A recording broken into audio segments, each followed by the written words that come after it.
In this video, I'll be sharing my day trip to Ourika Valley in Morocco and all things that are worth knowing about it.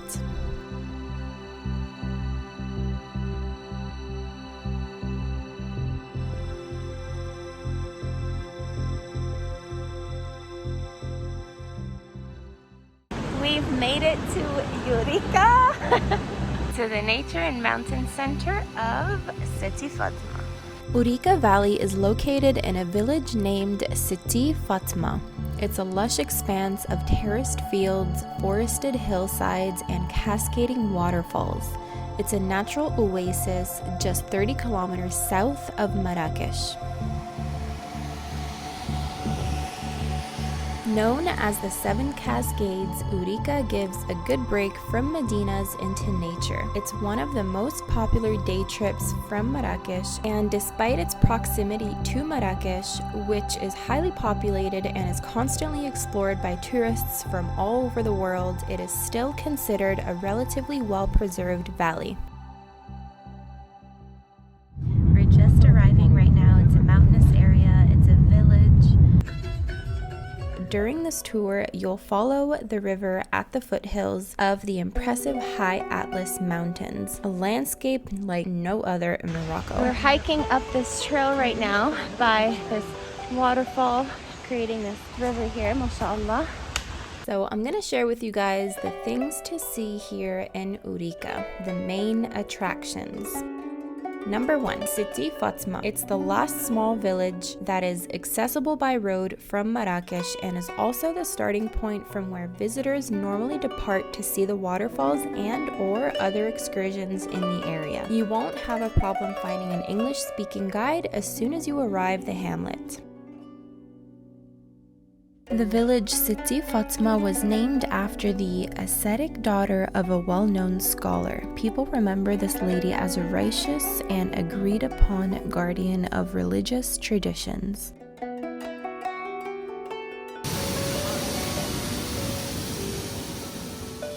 Number 2, of course, is the waterfalls. Getting to the first one is relatively easy, but to get to the other 6, it will become more and more challenging. If you are prepared, you can go for a swim in the river, however, be warned that it is very cold. So we just got to the first waterfall here. We've been hiking up the trail for about 30 minutes so far, and the aim is to get to the 7th waterfall, so God knows how long that's going to take. Just to give you guys an idea of how difficult this hiking trail is, it's just all rocks. It's very rare that you get this flat terrain, because it's literally like you're going up a Stairmaster. I advise you to wear good, comfortable shoes if you do plan to come here. This is a rare time that I came to something unprepared, but hey, that's part of having memorable experiences while being spontaneous. And we arrived at this view here. Today is supposedly Eid in the majority of the Muslim countries around the world, but today in Morocco, they announced it to be on the Saturday. So today's Friday, we're fasting, and we are hiking up this stunning trail here. It's a very busy day actually. The trail is quite packed with a lot of tourists. And we just got to the 2nd waterfall. So these Atlas Mountains, you guys can see, are very, very high. So the hiking trail is very steep, the water runs through.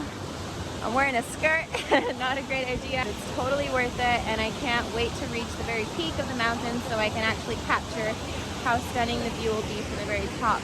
This is why I love the outdoors.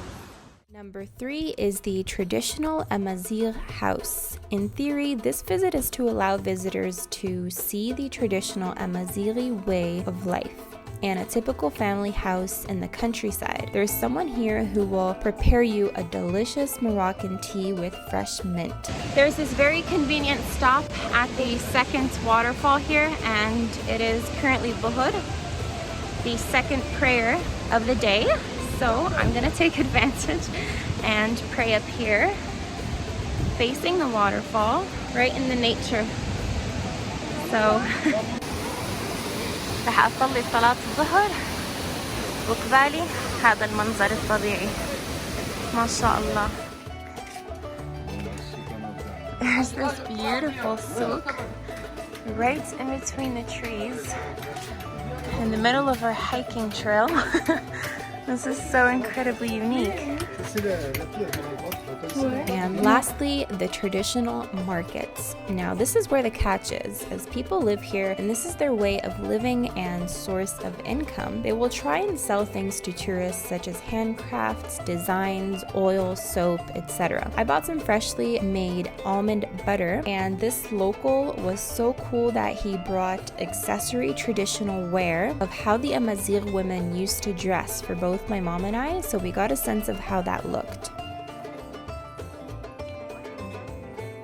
This village is essentially populated with Berber people. The Berbers in Morocco are an indigenous civilization of North and Sub-Saharan Africa whose existence dates more than 20,000 years, called Amazigh. They are the descendants of nomadic tribes, generally rural, who have experienced numerous invasions. They were Morocco's original inhabitants. That there is called Mekhale, which is basically how they used to apply eyeliner back in the day. So there would be ink inside, and then they'd apply it with that piece of wood. We've got some real unique old traditional things here. I love it. The argan tree is a treasure of Morocco. Not only does it provide one of the country's most valuable exports, but is also endemic to the region and only grows naturally in and around Morocco. This is the argan seed right here.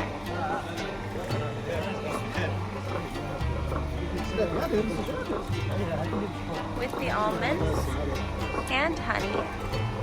We've got the almond butter maker right here. Oh, he's opening it for us.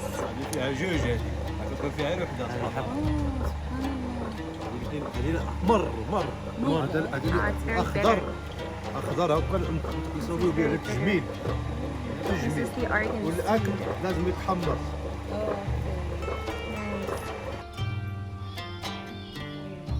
So this is a combination of almonds, honey, and argan oil to create this butter.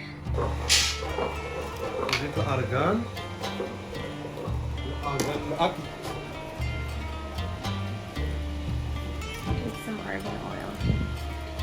Argan oil is abundant in antioxidants and vitamin E. It is also rich in fatty acids such as linoleic acid, which promotes wound healing. It may even be more of a powerful healing agent than olive oil. This is for beauty purposes, for skin. I brought my backpack with me because I packed up my drone to fly out here, but there's no reception, which means I cannot connect.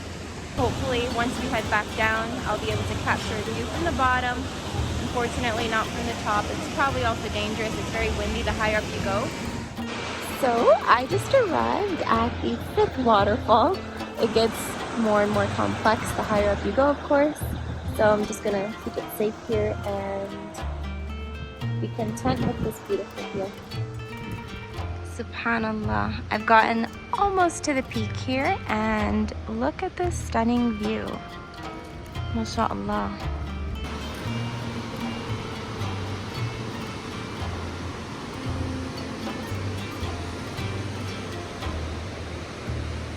There are day tours with English-speaking chauffeurs and hotel pickup from 25 euros, which is about $26.80 US per person. Or you could also rent a vehicle, which I highly suggest you have GPS to navigate through tough terrain and mountain passes. I also recommend spending between 2 to 4 hours here depending on how high you want to hike.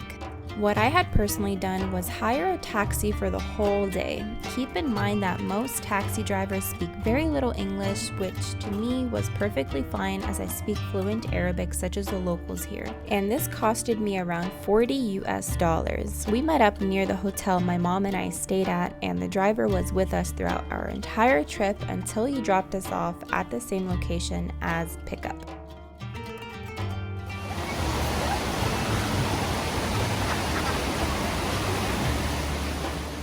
And that wraps up this video. I wanted to make a short and sweet one dedicated only to this place if you ever decide to visit while staying in Marrakesh for a few days. I hope you enjoyed and found it beneficial. Thank you so much for watching, and I will see you in the next one.